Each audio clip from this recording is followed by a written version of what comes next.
కృష్ణా జలాల పంపిణీ వాటాలపై త్రిసభ్య కమిటీ ఏర్పాటు చేసిన సమావేశం ముగిసింది. హైదరాబాద్ జల సౌధలో నిర్వహించిన ఈ సమావేశానికి ఏపీ నుంచి అధికారులు హాజరవ్వలేదు. ఇక తెలంగాణ నుంచి మాత్రమే అధికారులు హాజరయ్యారు.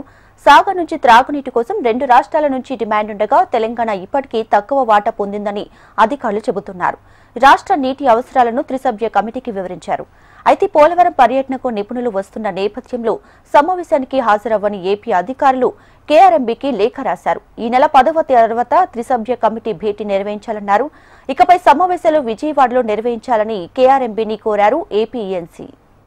రైట్గా కృష్ణా జలాల పంపిణీ వాటాలకు సంబంధించి త్రిసభ్య కమిటీ ఏర్పాటు చేసినటువంటి కేఆర్ఎంబీ సమావేశం అయితే ముగిసింది. ఈ సమావేశానికి సంబంధించి ఓవరాల్ గా మా ప్రతినిధి అశోక్ మరిన్ని డీటెయిల్స్ లైవ్ లో అందించడానికి సిద్ధంగా ఉన్నారు. అశోక్, మనం చూస్తున్నాం ఏదైతే నాగార్జున సాగర్ నుంచి ఇరు రాష్ట్రాలు కూడా త్రాగునీటి కోసం కేటాయింపు చేయాలని చెప్పేసి డిమాండ్ ఉంది.